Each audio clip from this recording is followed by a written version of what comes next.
जय भोलेनाथ। जटाटवी गलत जलम प्रवाह पावित स्थले गलेवलम लंबिताम भुजंग तुंग मालिकाम डमट डमट डमट डमट निनाद बड्ड वरवयम चकार चंड तांडवम तनोतुने शिव शिवम। जय भोलेनाथ। एचएसएससी ने आपके एडमिट कार्ड जारी कर दिए हैं। आज तारीख है 3 अगस्त। अपना एडमिट कार्ड डाउनलोड कर लें, आपकी बस सेवा फ्री रहेगी। आपका परीक्षा केंद्र आपसे आपके घर से ज्यादा दूर है तो एक दिन पहले जाएं ताकि आप अच्छे तरीके से और कंफर्ट होकर पेपर दे सको। और आज हमारी ये क्लास है, जो ये चौथी क्लास है, एक क्लास में कल डालूंगा। मोस्ट इंपोर्टेंट और सिलेक्टेड क्वेश्चन मैं करवा रहा हूं। आपने सारा मैथ एक तरफ रख देना है और ये 5 क्लास एक तरफ।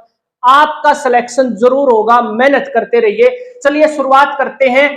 जो आपके प्रॉफिट एंड लॉस से क्वेश्चन मैंने बताए थे पिछले 3 क्लास में, 2 टाइप बताए थे, लेकिन ये जो टाइप मैं आज करवाऊंगा ये बिल्कुल हाईएस्ट लेवल का है। अगर आपका एग्जाम थोड़ा कठिन आता है तो भी आप क्वेश्चन कर पाओगे। चलिए शुरुआत करते हैं। जो भी स्टूडेंट मेरे चैनल पर नया है तो चैनल को सब्सक्राइब, लाइक, शेयर और कमेंट में लिख देना जय भोलेनाथ। चलिए शुरुआत करते हैं। कालों के काल महाकाल के नाम से ये क्वेश्चन आपका जो है हरियाणा कलरक 2016 में पूछा गया। इस क्वेश्चन को मैं प्रैक्टिकल समझाऊंगा। देखो, एक आदमी ने क्या किया है, 5 रुपए के भाव से 1 दर्जन केले जो है, 1 दर्जन केले 5 रुपए के भाव से खरीदता है और उतने ही केले जो है 4 रुपए प्रति दर्जन के भाव से खरीदता है। लेकिन ये नहीं पता उसने कितने दर्जन खरीदे हैं और यही क्वेश्चन में बताना है। और उसने वे केले जो है 5.5 रुपए प्रति दर्जन के भाव से बेच दिए और उसे 50 रुपए का लाभ हो जाता है। तो बताना है कि उसने कितने केले खरीदे थे। देखो, इसको ऐसे समझेंगे सवाल को। ये मेरे हाथ में केले हैं, देखो, मान लेते हैं ये 1 दर्जन केले हैं। उसने खरीदे 5 रुपए के भाव से 1 दर्जन केले। और जो ये दूसरी क्वालिटी के केले हैं ये उसने खरीदे हैं सेम 4 रुपए के भाव से। ये खरीदे 5 रुपए के प्रति दर्जन और ये खरीदे हैं 4 रुपए प्रति दर्जन। तो अब देखो क्वेश्चन में उसने टोटल कितने केले खरीदे हैं। उसने केले खरीदे हैं 1 और 2 दर्जन केले खरीदे हैं। कितने रुपए में खरीदे हैं? वो खरीदे हैं 9 रुपए में। यहां पर देखो 5 और 4 9 रुपए में उसने कितने केले खरीदे? 2 दर्जन केले खरीदे, 2 दर्जन। तो वो बेचेगा कितने? 2 दर्जन ही वो बेचेगा। 5.5 रुपए का रेट के हिसाब से वो बेचता है। देखो यहां पर 1 दर्जन कितने रुपए के हैं? 5.5 रुपए के बेचता है। लेकिन उसके पास केले कितने हैं? उसके पास केले हैं 2 दर्जन। तो 2 दर्जन केले हैं तो इसको 2 से गुणा कर देना। तो 2 दर्जन केले उसने खरीदे हैं, कितने बेचे हैं, कितने रुपए के?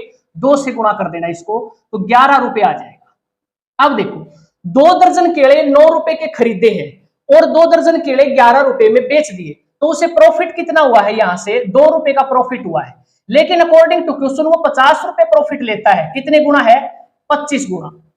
इस प्रकार हम सीधा निकाल सकते हैं उसने कितने दर्जन केले खरीदे थे। 2 दर्जन खरीदे थे इसके अकॉर्डिंग, हमारे प्रैक्टिकल के अकॉर्डिंग। लेकिन इसको क्या करेंगे, इसको 25 गुना कर देना। तो यहां से सीधा आंसर आ जाएगा 25 दूनी 50 दर्जन उसने क्या करे हैं? केले खरीदे हैं। ये आपका मोस्ट और हाईएस्ट लेवल का क्वेश्चन है। इसको आपने अच्छे तरीके से समझ कर जाना है और ये क्वेश्चन आपका पूछा जाएगा। अगला क्वेश्चन देखो, प्रॉफिट एंड लॉस से अगर हम बात करें तो इस क्वेश्चन को हम नहीं छोड़ सकते और ये प्रॉफिट एंड लॉस का आखिरी क्वेश्चन रहेगा आपका। ये 3 बार पूछा गया है और पूछा भी जाएगा। 18 वस्तुओं का क्रय मूल्य 15 वस्तुओं के विक्रय मूल्य के बराबर है तो बताना है लाभ प्रतिशत क्या है। क्रय मूल्य को कॉस्ट प्राइस लिख दिया मैंने। यहां पर इसको कॉस्ट प्राइस और सेलिंग प्राइस को इधर ले आएंगे नीचे, ये हो जाएगा 15/18। इसको काट लेना, 3 5 15 और 3 6 18। कॉस्ट प्राइस के सामने वाला कॉस्ट प्राइस होता है, सेलिंग प्राइस के सामने वाला सेलिंग प्राइस होता है। 5 रुपए की चीज खरीदकर 6 रुपए में उसने बेची है। 1 रुपए का लाभ लिया है। कितने रुपए पर? 5 रुपए पर। कितने प्रतिशत है? गुणा में 100 कर देना, आंसर आ जाएगा 20% का उसने क्या किया है? प्रॉफिट लिया है। और तीनों जो क्वेश्चन आप देख रहे हो स्क्रीन पर, तीनों सेम टाइप के क्वेश्चन हैं और आपका ये क्वेश्चन फिर पूछा जाएगा। ये 2 क्वेश्चन अपने आप कर लेना, सेम टाइप सेम तरीका यही रहेगा। अगला क्वेश्चन देखो, साधारण ब्याज से अगर आपका क्वेश्चन आया तो ये क्वेश्चन आएगा, बिल्कुल ध्यान से समझ लेना है। समय 6 वर्ष है और साधारण ब्याज उसी राशि का 9/25वां भाग है तो दर बतानी होती है। जब भी ऐसा क्वेश्चन आता है तो मूलधन 25 रुपए मानना है और ब्याज क्या है? ये 9 रुपये। इसी तरीके से साधारण ब्याज कितना? 9 रुपए। दर निकालने का फार्मूला आपको पता है, ब्याज 9 रुपए गुणा में 100 मूलधन कितना है 25 रुपए और समय कितना है 6 रुपए, सीधा दर आ जाएगी 25 चौका 100, 2 दूनी 4, 2 तिया 6, 3 तिया 9, 3 दूनी 6% रेट ऑफ इंटरेस्ट है। ये साधारण ब्याज का सिर्फ एक क्वेश्चन मैंने सिलेक्ट किया है, अगर भोलेनाथ ने चाहे ना तो ये क्वेश्चन आएगा। अगला क्वेश्चन देखो,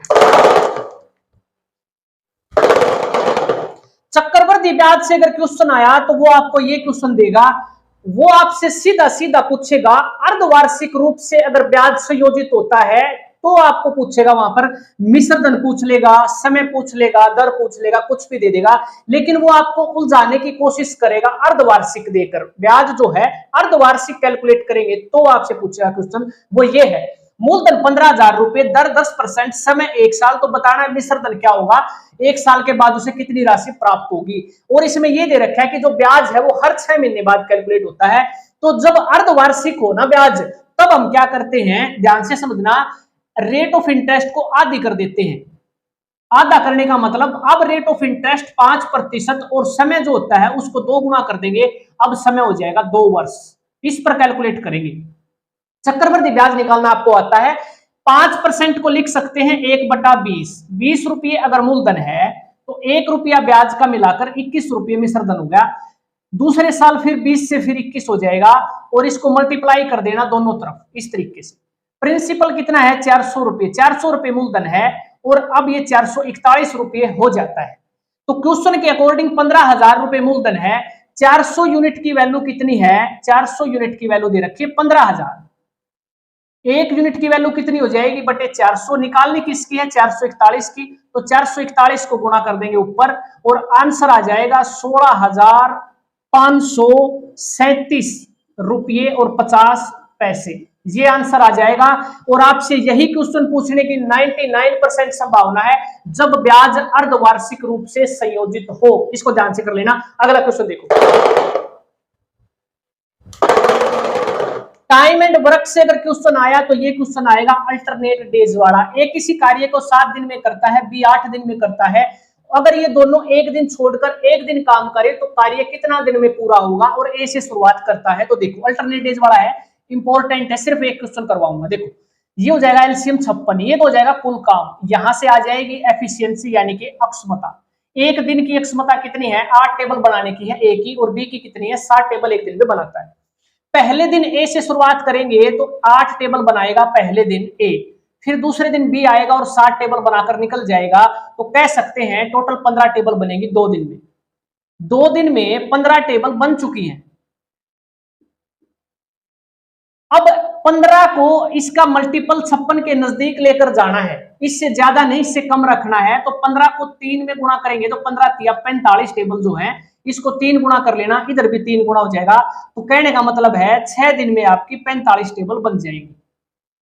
अब 45 टेबल बन चुकी हैं तो बचे कितनी, टोटल 56 थी, इसमें से माइनस करेंगे तो 11 टेबल और बनानी है। अब किसका नंबर आएगा, ए का नंबर आएगा, और ये 8 टेबल बनाता है तो 11 में से ये 8 टेबल बना देगा और 3 शेष बच जाएंगी। तो इसका मतलब अगले दिन आया, एक दिन और ऐड हो जाएगा इसमें, एक दिन में आकर ए ने 8 टेबल बना दी और ये 53 टेबल बन चुकी है 7 दिन में, इस तरीके से। अब देखो, अब बारी आ गई है किसकी, बी की। बी ने बनानी है 3 टेबल, ये एक दिन में 7 बनाता है, एक दिन में 7 बनाता है तो बनवानी कितनी है 3 टेबल। तो 3 टेबल कितने दिन में बना देगा, 3/7 दिन में, और आपकी कंप्लीट हो जाएंगी। 3 टेबल और बनाने के बाद टोटल 56 टेबल बन जाएंगी, और समय इसने लिया है कितना, 3/7। तो 3/7 इसमें ऐड कर देना तो आंसर आ जाएगा 7 सही 3/7। इसको ऐसे भी लिख सकते हैं 52/7 दिन में काम क्या हो जाएगा, कंप्लीट हो जाएगा। अल्टरनेट डेज का सिर्फ एक क्वेश्चन ये करके जाना है आपने। अगला क्वेश्चन देखो, एडवांस मैथ की अगर ट्रिग्नोमेट्री से क्वेश्चन आया तो मैं इस क्वेश्चन को सिलेक्ट करूंगा, इसका मान बताना है, सीधा सीधा आंसर डायरेक्ट ट्रिक से निकाल देना। एंगल का योग देखना है आपने, 90 डिग्री बनना चाहिए, तो इसका मान हो जाएगा 1। इसी प्रकार 2 डिग्री को, और यहां पर कौन सी डिग्री पाएगी, यहां पर पाएगा tan 88 डिग्री, और 2 और 88 को जोड़ेंगे तो कितना बनेगा 90 डिग्री। जहां पर योग 90 डिग्री एंगल का आता है तो उसका मान 1 होता है। इसी प्रकार यहां ऐड करते हुए चलेंगे और एक बचेगा आपका tan 45 डिग्री। ये बचेगी वैल्यू, सभी के पेयर बन जाएंगे इस तरीके से, पेयर बनते हुए चलेंगे। tan 45 का कोई पेयर नहीं बनेगा, तो tan 45 डिग्री का मान आपको पता होना चाहिए कितना होता है, 1, और गुणा में दे रखा है तो इसका मतलब सभी को गुणा करते हुए चलेंगे, एक एक को कितनी बार गुणा कर लेना, एक ही आंसर आ जाएगा। क्वेश्चन की ट्रिक है ये, एंगल का योग अगर 90 डिग्री आ जाता है और सीधा आंसर आपने 1 लगा देना इस तरीके से। अगला क्वेश्चन देखो, जियोमेट्री से इस क्वेश्चन को करके जाना है, ये इंपॉर्टेंट क्वेश्चन है। अष्टभुज में विकर्णों की संख्या बतानी है और आपने ये फार्मूला याद रखना, डायरेक्ट आंसर आ जाएगा। एन की वैल्यू क्या है, अष्टभुज यानी कि 8 भुजाएं हैं जिसमें अष्टभुज, 8 की वैल्यू याद रखना। एन की वैल्यू कैसे हो जाएगा, देखो 8, एन की वैल्यू 8 माइनस 3 और अपॉन में 2, 2 चौके 8 और 8 में से 3 गया कितना, 5 और 5 चौका 20 आंसर आ जाएगा। विकर्णों की संख्या कितनी आ जाएगी, 20। सिर्फ एक ज्योमेट्री से ये क्वेश्चन आपका लास्ट टाइम में करवाऊंगा। इसके बाद आपकी एक क्लास और होगी कल की, बस इसके बाद आप ये मानो आपने इन क्लासों को अगर ध्यान से समझ लिया, अच्छे तरीके से एक बार करके एग्जाम में चले गए, तो भोलेनाथ की अगर कृपा हुई तो आपका यहां से क्वेश्चन जरूर पूछा जाएगा। मिलते हैं कल इसी टाइम पर, तो वीडियो को लाइक शेयर सब्सक्राइब और कमेंट में जरूर लिख देना है। जय भोलेनाथ।